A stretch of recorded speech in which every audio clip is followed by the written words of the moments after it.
Hi, welcome to Wetpixel Live. My name is Adam Hanlon. I'm the editor of Wetpixel, and thank you for joining us. I'd like to thank Backscatter, who've kindly sponsored this episode. Backscatter have a wide range of underwater products, underwater photography products from a variety of manufacturers, and they will ship all around the world if you log onto the website and have a look. I'm also, while I'm in the business of making introductions, I'd like to say hi to our regular contributor, Alex Mustard. Hi, Alex. Morning, Adam. Good to see you. Good to see you too. Yeah. As is the format of our shows, I'm going to ask Alex a question, and today's question is, what is back button autofocus? So there you are, Alex. It's a good question, actually, because I think it's one of the ones that comes up a great deal in underwater photography. And the main way that back button autofocus is used is it's a way for people to turn the autofocus off their shutter release and activate it with another button on the camera. So most cameras, when you want the camera to focus, you half press the shutter button and then completely press it to take a photograph. What back button focus does is it allows you, instead of half pressing the shutter button to focus, to press a button that is usually on the back of the camera to do your focusing instead. And it means if you press the shutter, the camera won't refocus. And so it is useful for photographers who really want to finely control their focus and also have an easy ability to maybe focus and then recompose and take a picture without the camera focusing again. I would say that some photographers use it and love it and use it for all their photography. Others use it occasionally for their photography, for certain types of situations, and I would put myself in that bracket. And others find it's a distraction. They don't see the point in why they need to have two buttons to do a job that one button can do, and they prefer just to shoot normally.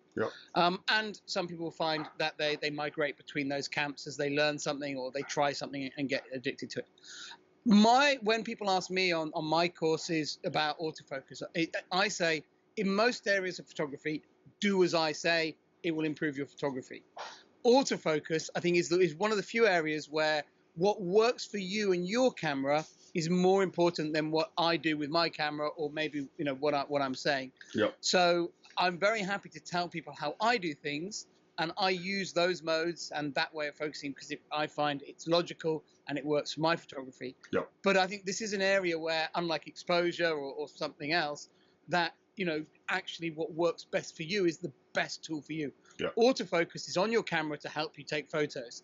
If the mode you're using is not helping you, or you find a mode that helps you more, that's the right mode for you, irrespective of what you and I'd say on here. So I think that's really important.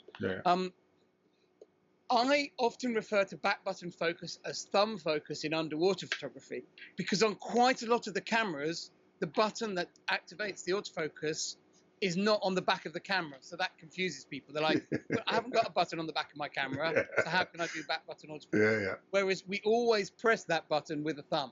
So you might also hear it referred to as thumb focus. It can be a button marked AF on, it can be a function button, it can be a star button. There's lots of different buttons. It can even be, you can even set it on the Olympus cameras to be the record button. But what is great about it for underwater photographers is that the housing manufacturers have really understood how important this is. And most of them now provide really nice levers that fall under your right thumb to press this button. I'll show you I've got my housing here, if I can just hoist it up. So this is, I hold my camera like this, and if I just spin it round so you can see, this button here, just the fiber is in the way at the moment.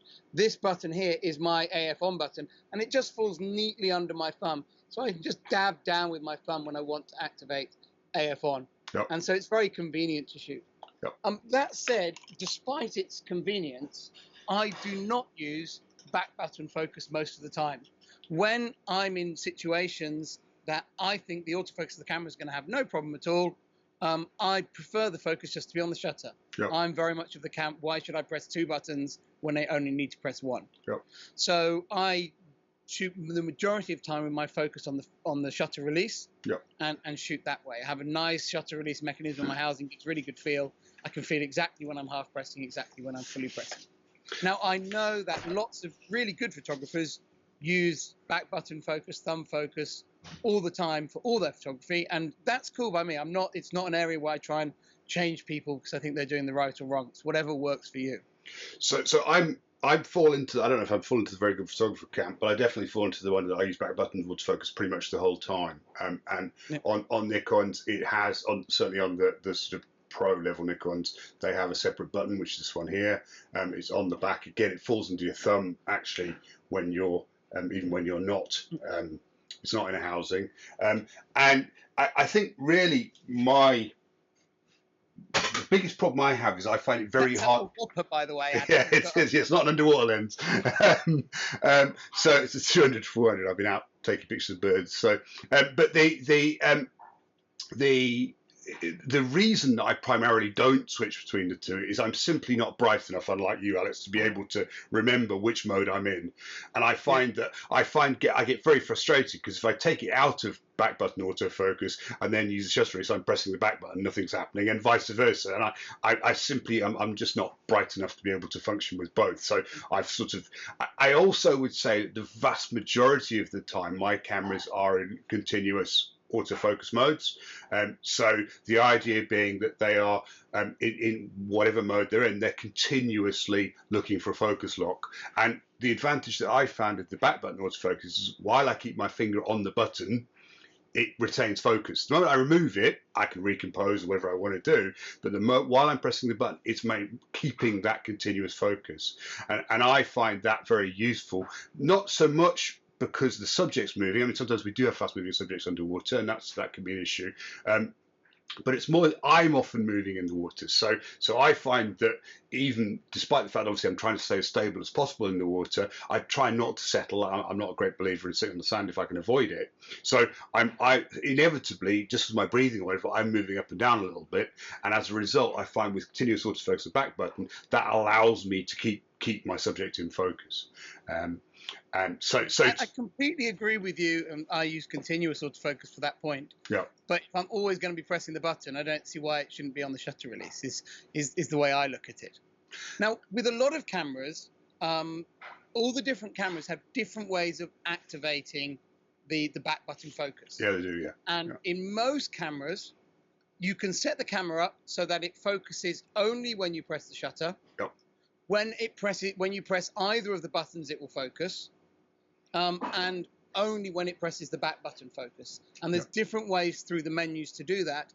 And quite a few of the cameras might involve changing two custom settings, one to activate the back button and then one to deactivate the shutter button as well. Yep. So just be aware of that. It does vary quite a bit between the different cameras and the different logic of the way the different manufacturers talk about these things. Yeah. So it's why we're not going to cover it here because it's obviously very camera specific. And I think when you're setting it up, I've bumped into this with people in workshops that have decided to either go one way or another, and they've ended up changing possibly one setting in the menu and not the other. It's really important that this is the classic case where you need to then go out and take some pictures before you stick it in the housing and go underwater with it. Because it's very easy to assume, particularly possibly with wide-angle lenses, oh, this is focusing fine. You get underwater, you find it's not focusing at all. And then you've got to try and drill through the menu system to try and figure out why it's not autofocusing.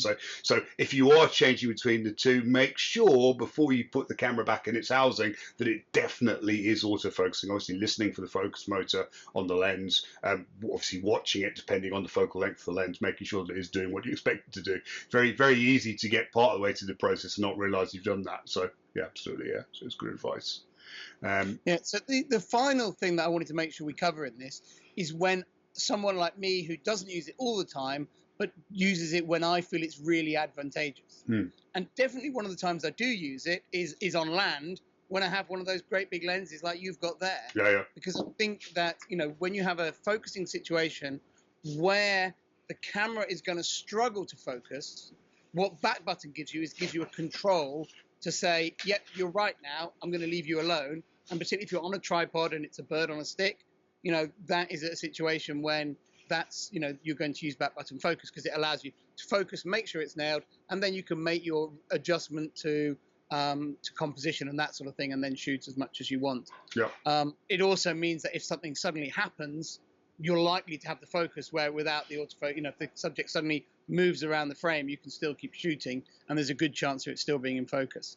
But underwater photography. Sorry, Adam, you're going to say something? Well, I was going to say, like a lot of nature photography, and this is somewhat separate to the underwater photography theme. So I tend to shoot on continuous high, and when I've got the bird on the stick, or in my case, bird on the beach in the position I want it to be in, and I've got everything right, then I shoot a bunch of images of it at pretty high speed. At